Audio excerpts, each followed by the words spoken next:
What's up, everybody? Matt Gajewski here, back again with the Odd Shopper channel.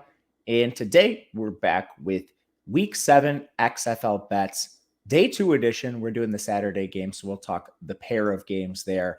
Before we get started, make sure to hit that thumbs up button, subscribe to the channel, and hit the notification bell so you know when this and all other content goes live.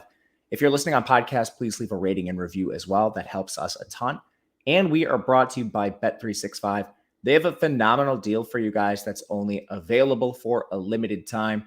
And I always say, we're trying to find the deepest edges we can in the sports betting markets. That's why we do these videos. But there's ways to take advantage of free money right now. And Bet365 has a deal where you can make your first deposit, bet $1 on any market of your choosing, and you're automatically going to be paid out $200 in the form of bonus bets added to your bonus bet balance.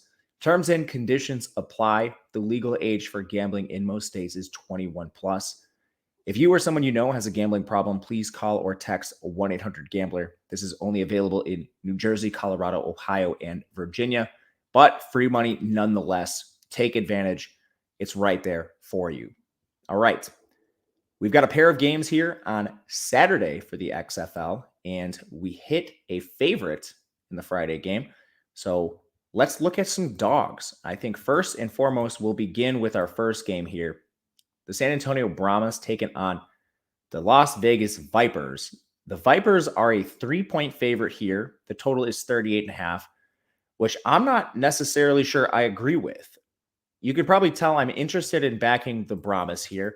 I think the main issue here has been injuries. This team has been decimated at quarterback. They lost Jack Cohn, who's actually questionable for the game. I don't think he plays, but they lost Reed Sinnett. They had to play Jawan Pass, their third stringer, in the last game, and they signed Kurt Benkert off the street. Now, this isn't your normal off-the-street signing. Kurt Benkert was actually expected to play in this league earlier and be a starter, but he dealt with some injuries. So he's now come back. He came over to this team, and he really didn't get a chance to have any practice time last week. Came in on Thursday, and then he immediately played a little bit in that game. As far as the pedigree goes for signal callers in this league, there's not very many that are better than Benkert.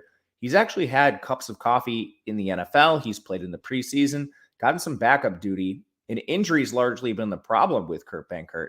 So as far as actual NFL talent, he's towards the top rung, and he's certainly the best quarterback that's taken a snap for the Brahmas this year. So I actually don't know if that's really a downgrade at the end of the day. The injury to Jack Cohn may actually eventually end up helping this team. This is all, I guess, basically dependent on Benkert getting enough practice time to deal with the offense. But he's not the only guy that's been injured here. This team has been a revolving door at running back. They're relying on Jock Patrick now, but they had to sign Kevin Marks off the street. They've been a revolving door at receiver. This team lost Landon Akers earlier in the year. He's back now, thankfully. Vasher's missed time. Travis Johnson, Travis Tavine, and Jalen Tolliver, these guys have all been banged up this year. And this is about as healthy as this team has been in weeks. When you look over at the Vipers, I think they have a chance to really exploit this defense. First of all, the Vipers have quarterback issues of their own. They trade Luis Perez. And I think a lot of people expected Brett Hundley just to be named the starter, but they went with Jalen McClendon, who hasn't played yet this year. And a complete unknown, didn't really have a lot of college success, can move a little bit here. But we have no idea what we're getting at quarterback for this team right now. Perez was actually giving them pretty good snaps. And now who knows what McClendon's going to offer if they're going to go to Hundley at some point. He's been dreadful in his short time on the field. And plus, this Vegas defense is the worst defense in the XFL.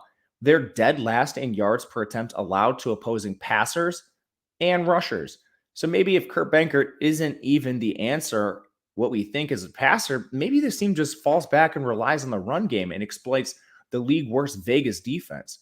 When you look at the other side, San Antonio's defense is actually pretty good. They're only allowing 6 yards per pass attempt. Vegas is averaging 8. That's allowed. So, I mean, this is a spot where I think we can capitalize on the underdog here. No, they're not at home, but we'll be looking at our first dog here with San Antonio +3. And our next game, this one's going to sound a little crazy, but I think there is some value on Orlando +10 taken on DC. We all know DC. They're the number one team in this league. They're undefeated. They're coming off a close win last week. And Orlando is the exact opposite. This team is yet to win a game. However, when I look at Orlando, I don't think this team should be 0-6. They lost to the Vipers by 3. They lost to the Renegades by 1. They just lost to Seattle 26-19, single digits. Now, in this particular matchup, we just don't want DC to run away from us. So on defense, I think right away, Orlando maybe could stop DC a little bit. DC is the heaviest run rate in the league. Orlando is actually the number 2 run defense in terms of yards per attempt allowed. Arlington's 1 with 3.4 yards per attempt allowed on the ground. Orlando's 2 at 3.6.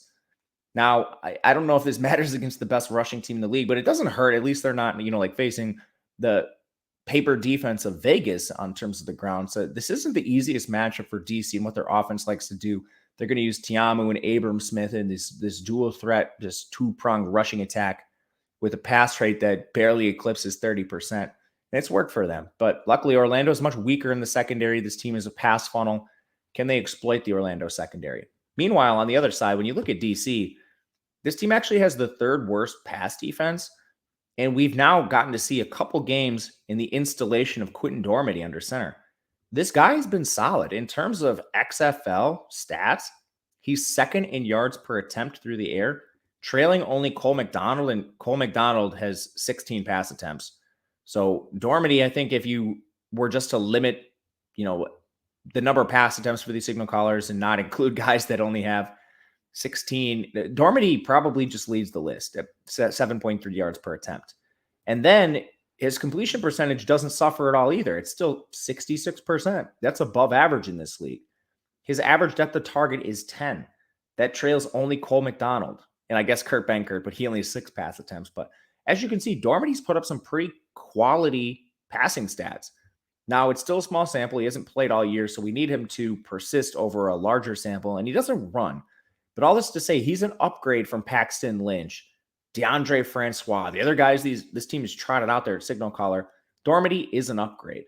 And we're starting to see some solid play out of the receivers. They've had a couple injuries here, but Latimer's remained.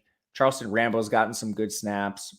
They even had former NFL player Eli Rogers giving them at least some quality reps on the field.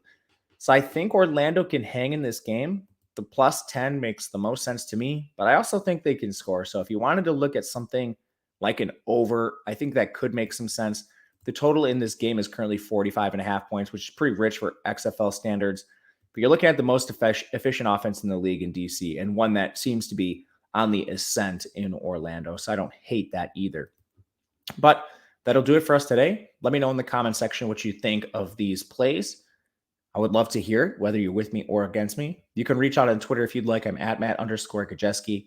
And we'll be back again tomorrow breaking down the final game of the XFL slate. Until then, good luck, everybody. We'll see you next time.